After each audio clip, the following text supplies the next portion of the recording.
Vivek, the arrogance and the hypocrisy that you refer to could easily be used also about, the other side will say Vivek Agnihotri is close to the establishment, so his film gets the support of the establishment. They will accuse your film of being a propaganda film. You in turn will say that they are arrogant. That's the point I'm coming to. There seems to be no dialogue, no conversation at the moment. For example, when Kareena Kapoor appealed to not boycott Lal Singh Chadda, you wrote on Twitter, when good content, small films are sabotaged, boycotted by the dons of Bollywood, when their shows are taken away by multiplexes, when critics gang up against this film, nobody thinks of 250 poor people working hard on these films. It seems almost that there are all these battles taking place within Bollywood.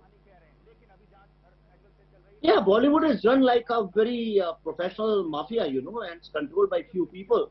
And they generally, this is if people talk about nepotism and if people say they don't allow outsiders and destroy careers, which is truth. It must be based on truth. And this is not coming only from Vivek Agnihotri.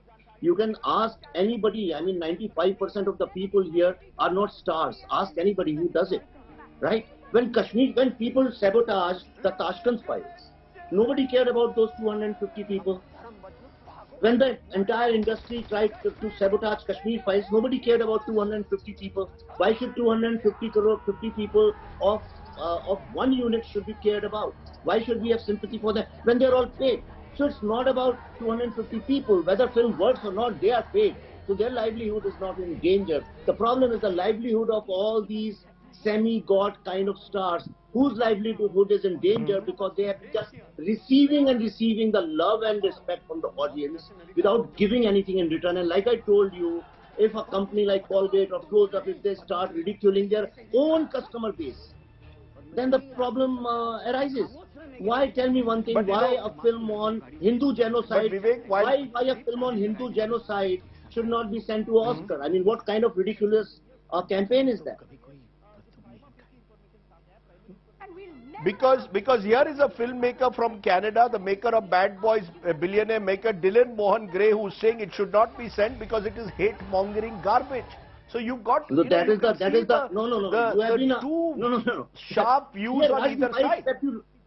Rajdeep, here let's be fair, right? Let's be fair. I expect you to come out in my defense, in the defense of so many Hindus who were killed. You have been a journalist all your life. You know what happened in Kashmir. Can you deny that why no Hindus live there when 100% Hindu population used to live in Kashmir? And you want to care about some sundry Canadian filmmaker? Then I can show you quotes and tweets of hundreds of Indian filmmakers, Jews, blacks, people of all ethnicity from all over the world, senators, congressmen, members of parliament, who have said that this film should be made compulsory for people to see.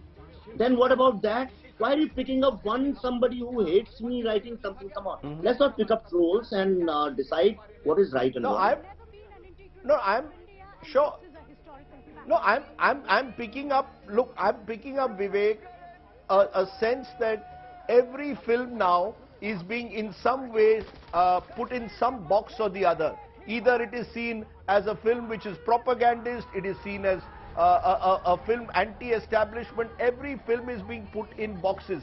Because your film was promoted by BJP governments, you are accused of hang on, no, being protected by it. Now when other films are... the point I'm making is, I want to know, where does creative freedom, will creative freedom as a result be lost because of these battles that are taking place within Bollywood, and audiences also are getting polarized as a result? Okay, first let me just correct. You have very beautifully inserted a nuance saying that Kashmir Files is BJP promoted. I am surprised you are doing my interview as a journalist who did not do any research. We started promoting the film in the month of November. Before even it came to India on 11th of March, before anybody knew, even within the BJP, what I have made, more thousands of people had seen that film. Our hoarding was put on Times Square by donations of common people of America.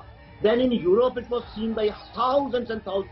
Before even it came to India for release, the film had more than 30 screenings all over. Do you even realize that it had already become such a huge hit on WhatsApp, on social media? There was nothing which could have stopped you. Despite all that, the film released only in 600 screens.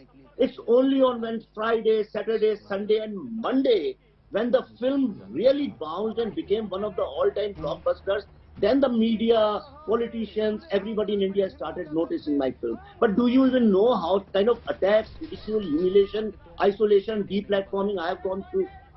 Did I crib about it? Do I play a victim card anytime? But why these people play victim card? Your films are being boycotted. Tell me one thing. If BJP could support any film, then Mr. Modi's the film which was on his biography would have been a blockbuster. Prithvi Raj would have been a blockbuster because everybody was promoting that film from the right wing. Prithvi Raj, the Samrat Prithvi Raj. Now films don't work like that. Tell me, have you seen these films who have not worked? Are they good films? If they were good films, nobody can stop them. So please, what they are doing is playing a victim card. Stop playing this victim card. Face the challenge. Make a film which basically caters to the aspirations and the problems of the common people instead of all the time ridiculing common people.